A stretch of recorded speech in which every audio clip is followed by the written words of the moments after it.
শ্রী শ্রী ঠাকুরকে প্রচণ্ড রুগ্ন আর অসুস্থ দেখিয়া আশ্রিত এক ভদ্রমহিলা ঠাকুরকে জিজ্ঞাসা করিয়াছিলেন, ঠাকুর, খাওয়া দাওয়া ঠিক মতন করছেন না? ঠাকুর কহিলেন, হ খামু না কেন, তবে অপরের উচ্ছিষ্ট খাইতে খাইতে এক্কেবারে আমাশা হইয়া গেছে। ঠাকুর, আপনি উচ্ছিষ্ট খান? কে আপনাকে উচ্ছিষ্ট দেয়? ও মা, আপনারা যা দেন তা তো খাইতে হইব নাকি?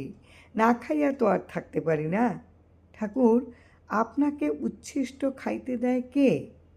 ঠাকুর কহিলেন, আপনি দেন না? আপনার স্বামী রসপুলি খাইতে খুব ভালোবাসেন, আপনিও তাই স্বামীর জন্য রসপুলি বানাইয়া সেইখান থেকে আমারে খাইতে দেন। কি মা, দেন না? আর সেইটা তো এক প্রকার উচ্ছিষ্টই হইল, তাই না মা? শ্রী শ্রী ঠাকুরের শ্রীমুখে এরূপ কথা শুনিয়া সেই আশ্রিতা ভদ্র মহিলা আর নিজেকে ধরিয়া রাখিতে পারিলেন না। ভদ্রমহিলা তার নিজ ঠাকুরের পাদপদ্মে লুটাইয়া পড়িয়া বারবার ক্ষমা ভিক্ষা চাহিতে লাগলেন।